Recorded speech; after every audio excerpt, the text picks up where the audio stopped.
Kingsman The Golden Circle is the new ruler of the box office. The sequel from Fox is expected to earn $39 million this weekend from 4,003 locations. That's slightly below where tracking had pegged it somewhere in the $40 millions, but above the original Kingsman movie, which earned $36.2 million when it opened in 2015. Kingsman is also launching to about $61 million from 64 markets abroad, giving it a $100 million worldwide opening. The audience was male-dominated 58%, and 60% of viewers were between 18 and 34 years old. The sequel received mixed reviews, a 51% score on Rotten Tomatoes, and audiences earned it a B Cinema score, which is the same as the original Kingsman. IMAX screens accounted for $3.5 million of Kingsman's domestic earnings and $9.2 million of its global grosses. "I think it's really a very strong opening. We're right where we expected it to be," said Chris Aronson, distribution chief at Fox. "Anytime you can open a sequel bigger than the first one, you're onto something." The film franchise is based on the Kingsman comic book series and features a starry cast. Colin Firth, Julianne Moore, and Taron Egerton top-line the action comedy and are joined by supporting characters played by Halle Berry, Channing Tatum, Jeff Bridges, and perhaps most notably, Elton John. The movie reunites the group of secret agents who use a tailor shop as a cover. This time around they travel to the United States, where they team with their American counterpart called Statesmen, who pose as cowboy whiskey distillers. Meanwhile, the Lego Ninjago movie from Warner Bros. Looks like a miss, as it's tracking for $21.2 million from 4,047 locations. Earlier projections pegged the opening above $30 million. And the Lego franchise is seeing diminishing returns. The original opened to $69.1 million in 2014.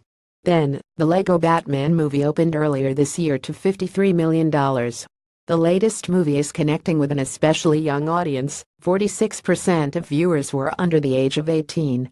Unlike the first two, which both scored above 90% on Rotten Tomatoes, critics were more mixed, earning Ninjago a 53%.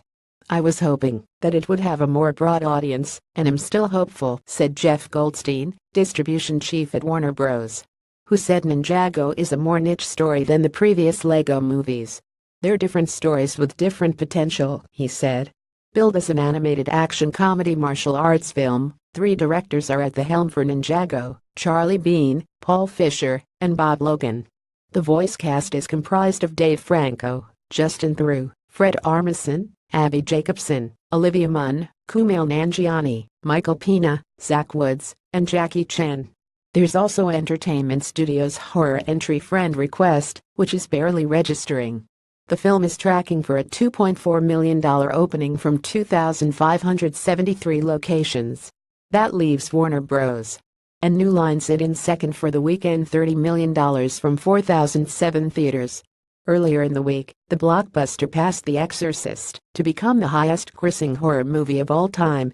To have a movie of this, or any genre, to drop 50% in its third week is exceptional, Goldstein said. "It's fun for us." CBS Films and Lionsgate's American Assassin is tracking for the 4th spot this weekend with $6.2 million from 3,154 locations. And Open Road's Home Again, starring Reese Witherspoon, should round out the top 5 with $3.3 million from 2,685 spots. In limited release, Stronger, from Roadside Attractions and Lionsgate, is expected to make $1.75 million from 574 locations. Jake Gyllenhaal stars in the Boston Marathon bombing movie directed by David Gordon Green. Critics praise the drama, earning it a 95% on Rotten Tomatoes. And Fox Searchlight's Battle of the Sexes is serving a very strong $525,000 from 21 theaters.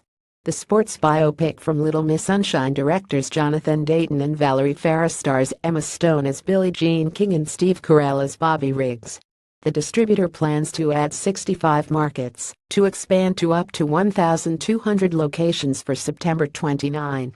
Finally, Focus features Victoria and Abdullah's opening to $152,000 from 4 spots, including a great showing at the Paris Theatre in New York. Next weekend the film will expand to about 75 locations in the top markets, with plans to go wide on October 6. "We're very excited about how the film did," said Focus's distribution chief Lisa Bunnell. "It's a very entertaining film, and people want to see films that make you feel good."